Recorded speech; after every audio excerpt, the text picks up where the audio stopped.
Hey there guys, it's Celine.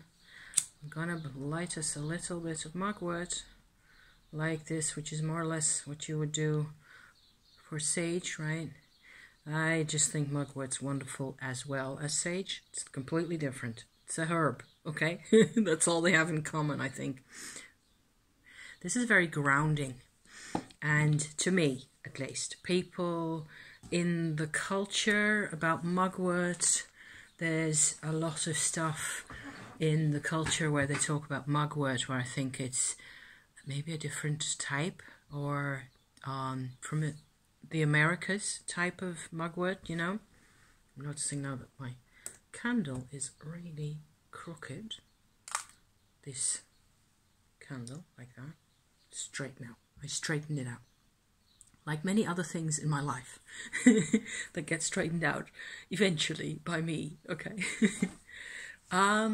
So this is the European type of mugwort that grows from here to Gibraltar, everywhere, I think, at least in the south of Spain. I haven't been recently, but I collect some of that over here in the Netherlands where I am in the summer, so I'm going to be harvesting some probably in July, when it's at its highest and starting to flower, really, when you get these little like buds, which are actually in here, which are not that interesting to really look at, but it looks like it's an Artemisia, right, type. That's the Latin name for it. I found it really soothing in the culture and in the literature on the sort of magic use of mugwort. Most of the time it's about inducing dreams and a dreamlike state and things like that, and actually I don't get that at all. I don't, it's not that I mean, maybe because of the way I live, you know, because I tend to really have a sort of a witchy lifestyle anyway, with a lot of nature influences, and maybe it's more, it doesn't make me sleep, it just makes me relax, and it doesn't do any particularly a lot more for my imagination than other things necessarily. So for me it's just for grounding and relaxing, and generally I'm also having coffee at the same time, so I don't think this needs to make sense necessarily. I'm just trying to, you know, enjoy myself. It's Thursday. We have a bit of weather coming our way from the south, like a thunder-ish rain, maybe not a storm, but the satellite shows that there's a patch of rainy weather coming our way for just an hour or so. So I'm curious to see what that's going to turn out like. I had to move all my gear back into the house, whereas I was out on my patio over here with all my spindles and things. Also, I was going to try and show you some of my recent, you know, developments into spindle work and all that. I have to also put this one back in there where it belongs, the hook that I took off in order to ply these two yarns into one, the result of which is around here somewhere from the previous batch, looking like so. So this is, I'm all obsessed, I swear. I'm kind of incapable of talking about anything else at the moment, or doing anything. It's not true. I read and I cook, and I have done occasional bits of things in the house as well, so it's not completely OCD as it is, but I am kind of obsessed. So the secret to these this yarn here is that I actually have, let me push you back just slightly because my eyes are still a bit iffy. I got my Shikakai shampoo that I use for my hair in my eyes, especially in this one, and it's still kind of, so if I try too hard to focus, it's a bit less pleasant. So it's not painful, it's just that it's a bit irritated. So I showed earlier in the week how I made this one, okay? I am super happy because maybe I don't look super happy, but this is really happy for me, okay? I am actually happy. I am actually really, like, okay, this is working for me, okay? Because I needed a second one of these. This is the first one. This was a used dishwasher brush, and this is the new one. This one and this one with the big bead on, I used to spin my fiber on. This is the black version of the alpaca. You can actually see how beautiful black that is. It's so, I've never seen black like this. It's alive. It's amazing. It's the ultimate Hecate yarn. And I've got this, and I've got the brown in here, which looks a bit more like coffee color, I suppose, depending a bit on the batch, coffee or cocoa here and there sometimes. That's the one half. I alternate between those two colors onto this one, and it is going, you know, around the hook at the top, and then you just have to you know, thread that out and go spin like so in one direction. Same thing happens with this one, where I have a baggie in here. This is my bag. Okay, so this is an old kind of a bag that I made for a tarot deck at one point, which didn't get used because I had too many other decks. Is that a familiar problem in the witchy community? I wouldn't know. I love this bag. It's just a concoction of all sorts of different patches and bits and pieces. And it's got camels, and over there's the other camel, and there's an elephant down there. And the brown, dark brown triangles and pieces here are, that used to be a curtain that, or several curtains that my grandfather used to have in his house back in the day in Amsterdam, that I visited over the years, you know, going to my granddad's house, and actually even as a young student from like around 20 years old or so, I lived with him for 3 years. And so nowadays I put this on here for a sort of a sentimental connection reason. Nowadays, like as in really recently, I'm starting to feel actually much more, because I was really emotionally impaired. So, which I have been sharing about as well, what with my tumor and everything else. Same with this one. This is boxwood that I carved. I actually have 2 of these, and I made these when I was in the south of France with my mum and my granddad, staying over at my mum's house in the summer, and always, you know, fiddling and sewing and polishing. And because in the south of France where we were at the time, it sounds really fancy, and it wasn't. There was no way whatsoever that it was fancy or aesthetic, except it was a beautiful place, especially the last place where my mum rented a house. It's just the prettiest village you have seen in Provence, in the south of France, in your wildest dreams. But it was utter misery for all of us, because my mum was ill, and my granddad, her father, and her didn't get along at all. And most of the time, my husband and I, we were just there to, you know, help, really. And having a sense of a holiday at the time, that was very rare. Or incidentally, you know, there were moments where it was actually a bit more fun, but it was lots of hard work. And so there's the cloud, you know, that is the cloud of the past for me, that has just, and so this whole thing here with all the fabrics and the silly camels and all that, the camels and the elephants are in here because of my soul retrieval things that I've been having, you know, experiences with in the past, in the recent past, that is since 2015, that I've also recorded on my channel right here. If that's something you're interested in, it's all there, really. And a soul retrieval I feel is never really a solution by itself. If that's what you need, it is probably what you need to be getting.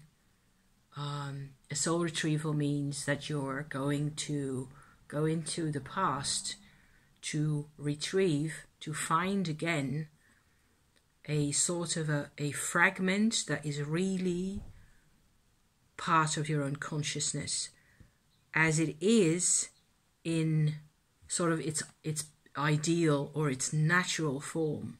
So this, I went through that because I needed to reconnect, apparently, to a fragment that just got stuck in a life way before this one.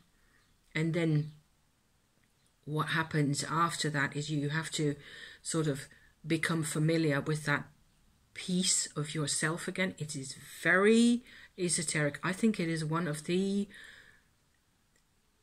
weirdest, most occult, scariest kinds of experiences that you can go through, which are also very beneficial if you keep focusing on what it is that you really yourself need. I didn't know I was going to talk about soul retrieval today. Apparently it's the thing, and it is certainly what connects me to my silly camels and my elephants in here, and the bag is a good reason to think of that, you know.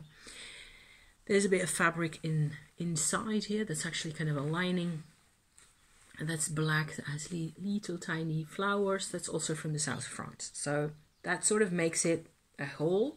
And this works really well for me to put all my spindly bits in, and this has all the colorful parts. So I spin on one of these, on this one, right? I spin the pinks and the blues, and sometimes there's green as well. I don't have a lot of green. This is the color I have here at the minute. This is a couple of different of those batches that I order online. I've shown this before. Something fell to the floor here. Don't think it's that important. Oh, hang on. It is important, after all. It turns out it is my brown alpaca bag. This one's nearly gone. I need to replenish that. I need to also card the alpaca, so you have those two little boards that you pull the fiber apart with, and then it becomes a bit more homogeneous and it's easier to spin. So all this lives inside the camel, the soul retrieval bag, so to speak, like that. Dump in there and ploop in there, and the other one goes in there, and actually this one goes in here, and then I can put bling that to the side. This is the result of, like, it's a bit of the size of an egg.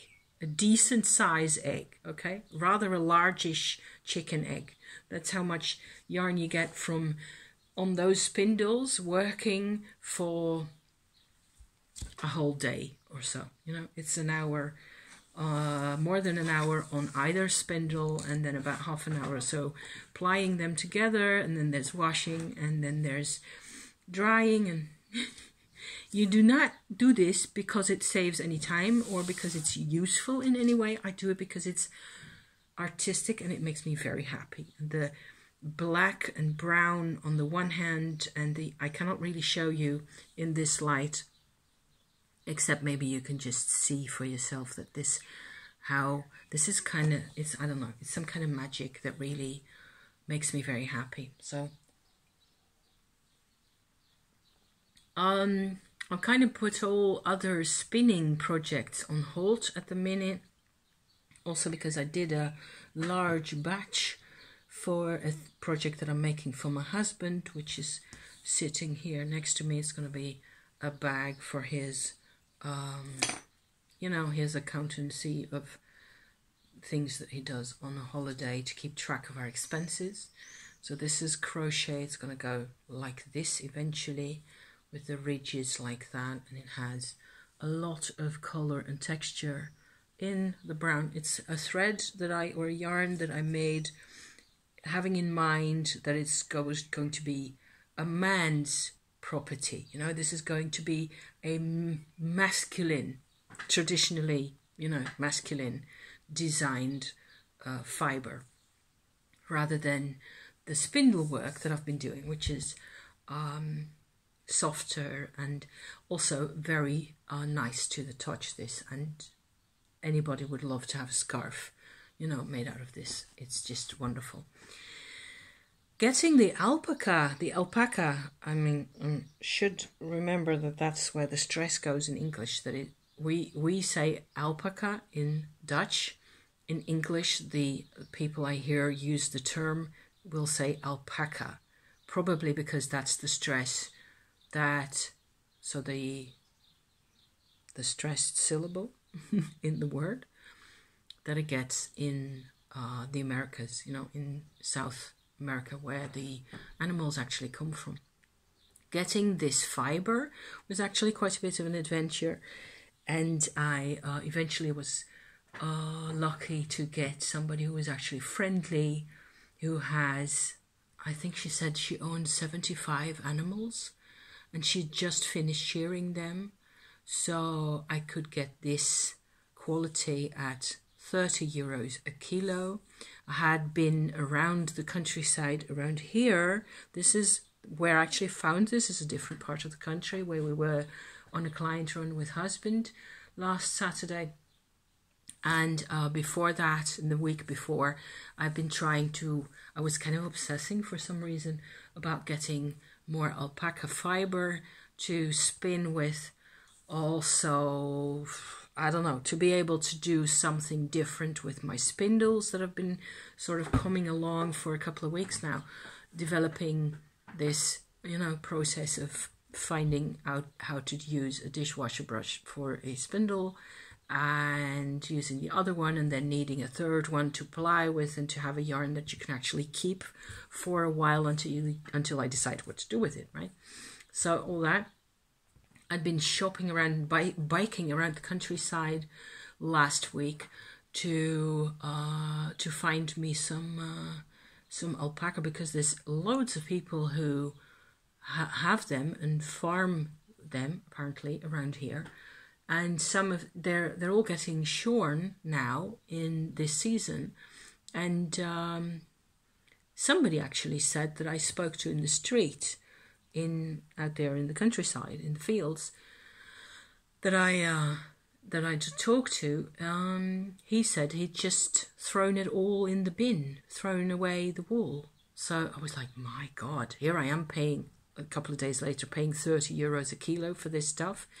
And this guy says they're throwing it away. So it depends on the quality, okay? There's quite a bit of different levels of quality in the wool itself, and they're not all equally valuable or expensive or what. I think this is grade A quality, even though it's quite short. The animal that this came from, this black stuff here, was actually a very young animal that I think she said, this woman, that it was the first shear that this animal got. So it's the actual first wool ever. It's quite shiny. It's very black and very shiny at the same time. The brown one is less shiny, and once it's washed, it's more dusty. So you need to really, you see the difference when it's washed. It gets the shine as well, but not as much as the black one.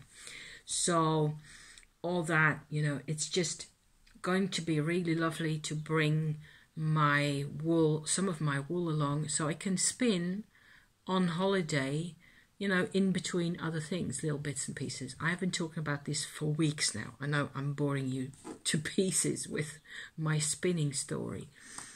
The thing is, coming to terms with whatever the thing is in my life really now. This is hot water, by the way, which I also need to drink.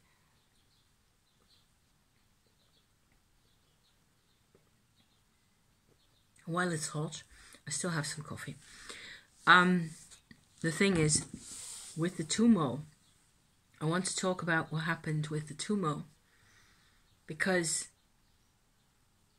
changes have happened, and it's all in the same progression, the same process that is happening inside me in my life, thanks to the tumor that I am trying to give to the internet in this way.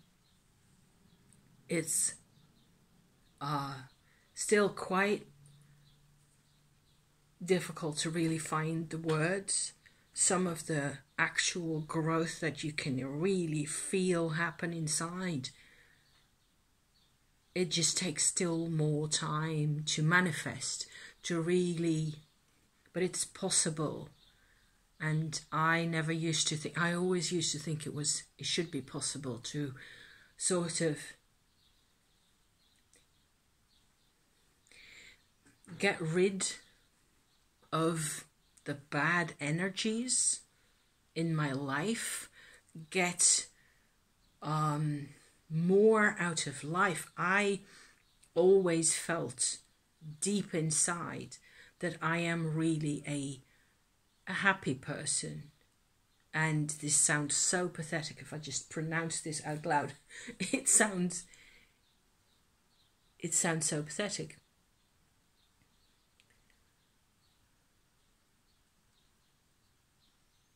I knew that in order to experience life, I mean, all the things, whether it's the food, the relationship, the surroundings, nature, the summer, my purple candle here, everything I do, my words, the fact that I am sitting here trying to find the words, it is just like spinning in a way, in the sense that for me to become, everybody's talking about this, right? How to become your best self. Well, it's a whole journey, turns out. And there are a lot of elements that have contributed to this journey. And recently, it's like I cannot even tell you what it is that I have been doing exactly. I mean, I can, and I probably will tell you a little bit at least of what it is that I've been doing, that's been happening in my tumor practice, in the sense that what I think is important for me to describe now, okay, is that I have been working with Kundalini Yoga, or inner heat, as I call it, because it has a bit more of a process to it, where it isn't straight up Kundalini energy anymore. It has been transformed. It has become integrated in your body, and it becomes a lot more helpful to your body. Okay, that is what I call Tumo, which is also known as inner heat. I've talked about this on my channel a lot of times already, so I refer you back to either the playlists or my recent Tumo update if you want to know more about that. The thing is, I've been working on this whole, like, from my diaphragm upwards, this whole, my ribs, everything in here. Most of all, recently, 2 months ago, I think by now, more or less, I had this massive, like a thunderbolt, really, where I read an article that I also referenced in my last Tumo update, I think, or in a previous video about that, where it is about transgenerational trauma and how the fact that our caregivers, and potentially their caregivers, and those before that, generations back in time, weren't, in my case, they weren't really completely available, or they were only very partially available to their children. This is a whole network in the negative. So not a network of actively present things, present energies. It is like a network in the negative, in absence. And that's what I've been dealing with. I'm 58 this year. And it's been like going on forever. And I've been at this, working at this since 2015, since the soul retrieval thing, trying to figure out, whenever I got involved with something like with the tumor, which I started on in 2020, early in January, just as the pandemic, started spreading its nefarious wings, I got into this, and it was like it had to be. I'd been thinking about it for a while, been researching it, and I just went ahead and figured it out for myself. Loads of videos, like I said, on my channel about how that works, really. So, the trauma thing, as in not me only, okay? It's not only me who's traumatized, or it's not only me and my mother and my grandmother who are traumatized. No, there's a pattern, a specific pattern that has to do with how... There's the rain. It's actually continuing to rain now. I can smell it. It's beautiful. I am going to probably have to shut the sliding door for a little bit, which means, me moving out of the screen for a second. The thing is that nobody in that whole background, not on the male side, not on the female side, nobody was available to anybody that I can think of.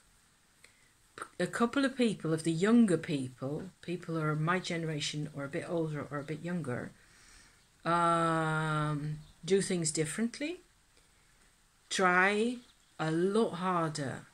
In a lot of cases, it is that they grew up in a way that was, for them, more or less normal. So they had some attention from people, they had friends, and they had a stable kind of life, none of which I had. So I inherited the whole empty attachment, is what I call it these days. So you're attached as a child to a person who isn't there, who isn't really available, who is really kind of consistently over the years, over many years, blocked from attaching back to you and informing us as kids as to who we are. If they don't know who they are, how are we going to know who we are? So hence the soul retrieval. I had to dig at what is myself. I could talk, I could think, and that was more or less all I could do. I didn't have enough of a sense of self at all that I was really desperate for, because it's not healthy and your body suffers from it, and you're emotionally really very vulnerable and very fragile. So things have happened to me that made me panic, and I had enormous, endless anxiety always. And I and the world and medicine in the world, they try to, mainstream medicine in particular, they will always have you fight the symptoms. So I didn't go for that. I didn't want to fight the symptoms and the anxiety or the depression or the lack of confidence or all the inadequacy, the feeling inadequate, feeling powerless and all that stuff endlessly.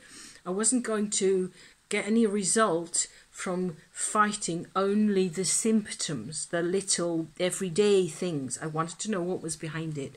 Why am I in this? What's going on? Why am I, all that. Why is my mum, etc. I wanted to, not so much why as to the original cause of why does this happen to us? No, I just, how?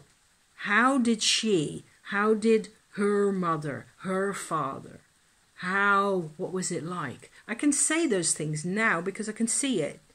I can see how it makes sense, finally.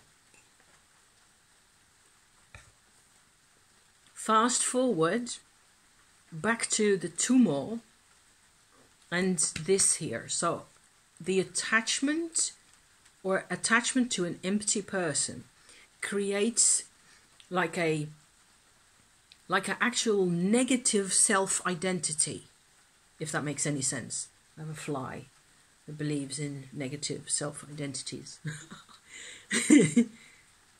I don't think he does. He or she, the fly. In here, in your thymus area, okay?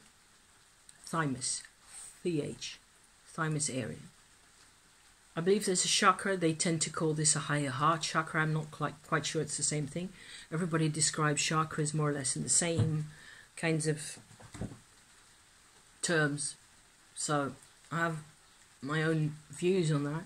I'm not quite sure it's a real chakra in the sense that the heart chakra puts out energy, and this area doesn't. I feel like it's much more of a sort of a center where analysis happens and impressions come together in you, and you have to decide what is yours and what isn't, what those kinds of things. There's a lot of self-awareness actually sitting right here in that part of you. And it's not at that point, I believe, in my experience, not emotional. Not at this point. Emotional things like emotional responses and, you know, gratitude, the feeling of life, the connection to life, the openness, the that goes down here. That is like this far apart. The fly had to sit on my third eye for that. Never mind. On you go. So this here is where my heart chakra would be. Okay, and I can feel that nowadays as becoming much more expressive, much more. It has been activated because I have been working with the tumor energy first in here, and that hurts. If this is completely, you know, inaccessible because it's never been used in a positive way, all that is in there is the absence and the negative and the lack and that means there's no movement. It means there's no use of the systems that are in there. Okay, the living systems in our person, in our body, need to be used in order to be a part of a process and to finally communicate also back to ourselves that we are alive. This is kind of the, I hope this is not too weird. It's weird. It really is quite weird.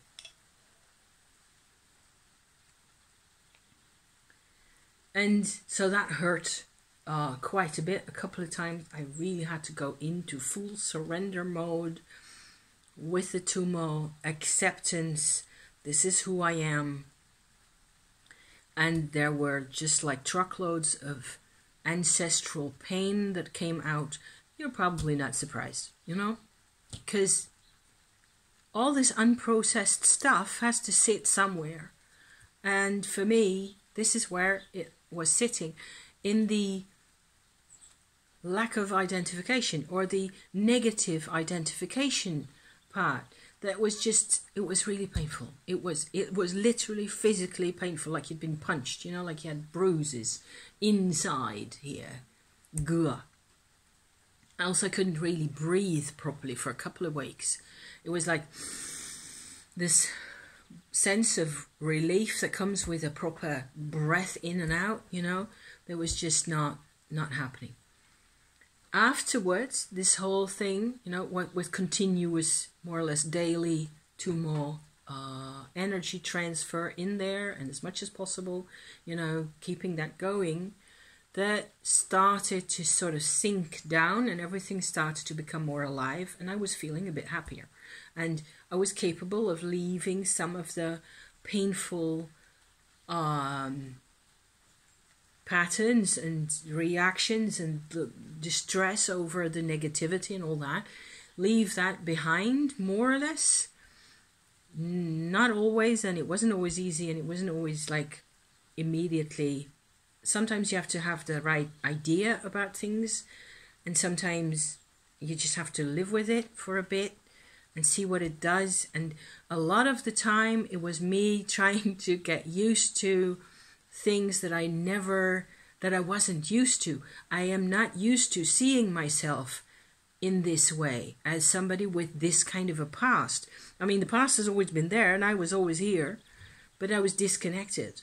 It makes some kind of sense, I think. So that on the one hand, then I found actually quite recently that there's still like what happens with the whole trauma thing, and especially, and this may be kind of hopeful, I hope so, if you work on this, you will find that there's, well, I'm not saying you will find, I'm saying I have found, okay, that there's like a shield in here, like this whole size. It's the size of a breakfast plate, maybe, you know, that's about it. My breakfast plates are fairly small, so this kind of a size where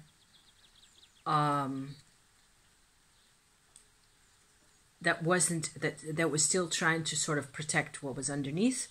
Mainly what was seemed to be happening was that there was still like you tend to think, I don't know, I would tend to think that there is that it's kind of normal for a living organism or a part of, you know, like a heart or any other kind of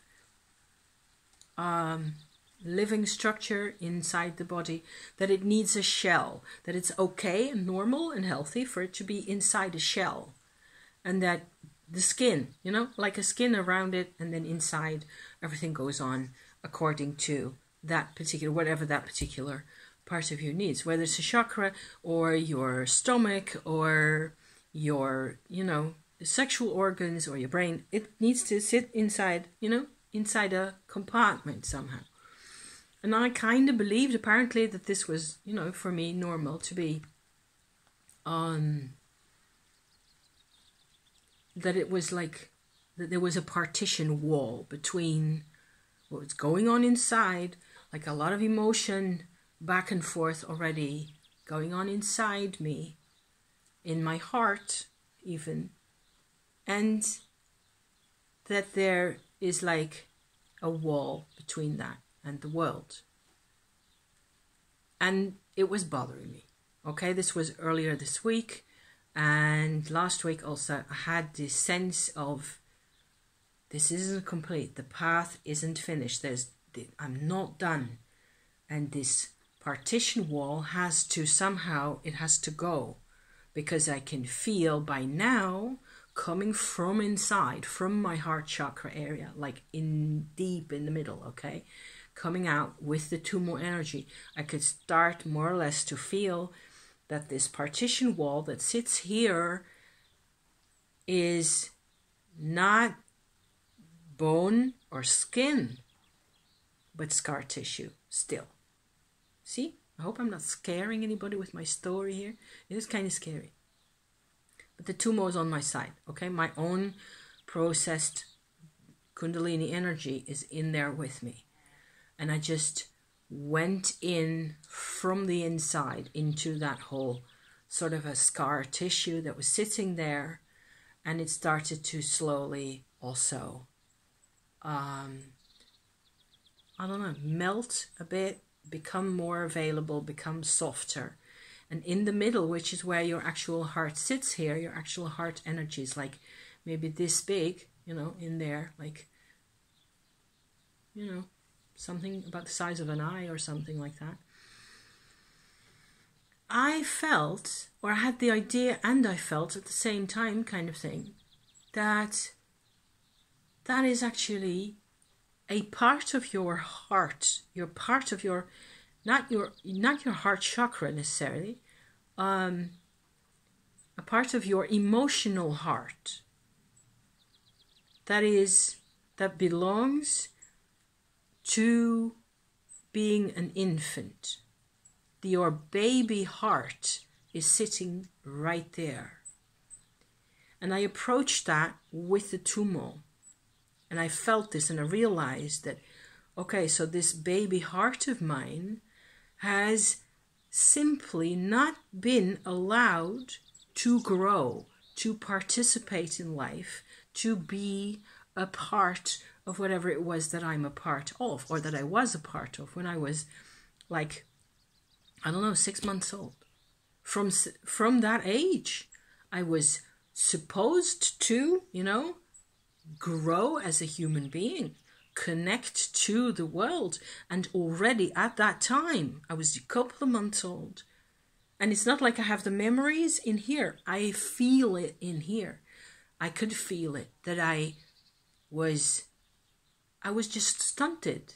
Everything was like a bit, it was mostly asleep and mostly, very tightly rolled up and gone, like unconscious. It was unconscious inside that scar tissue in there. And so I went with the tumor in there as well. And realizing that it was, like reinvigorating with this tumor source of endless energy, reinvigorating,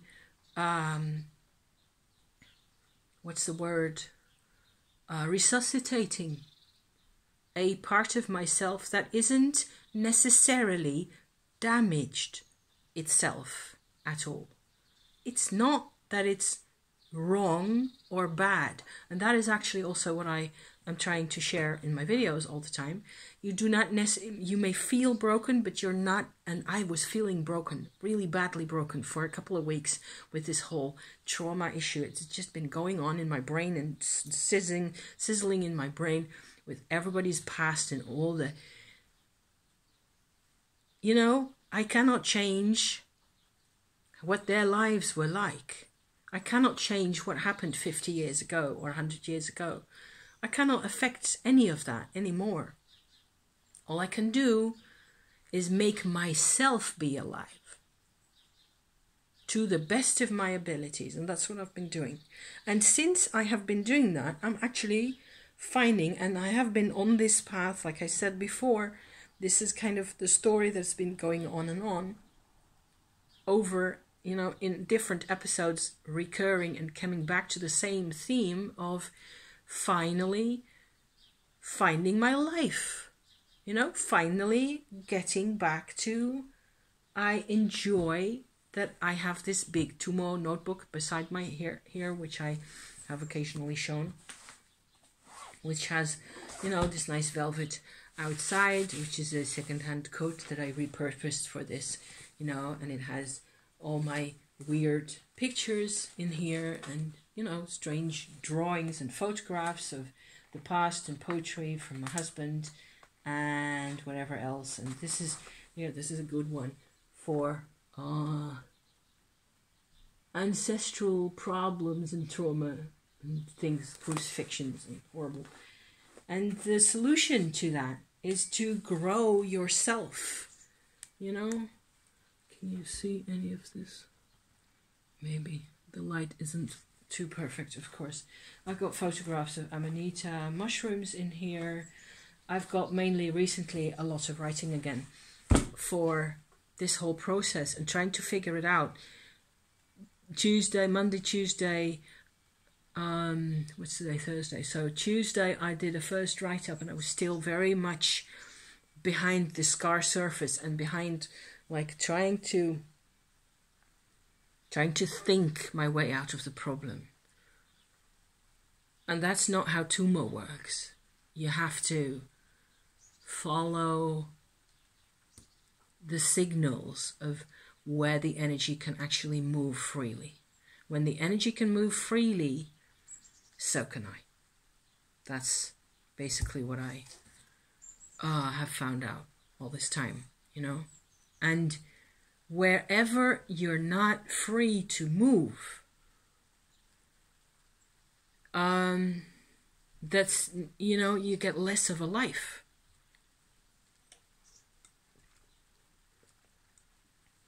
I think it's kind of important to keep sharing that kind of thing, because society and humanity tends to be all about how much we're the same and everybody has to do the same things and we all have to want the same things.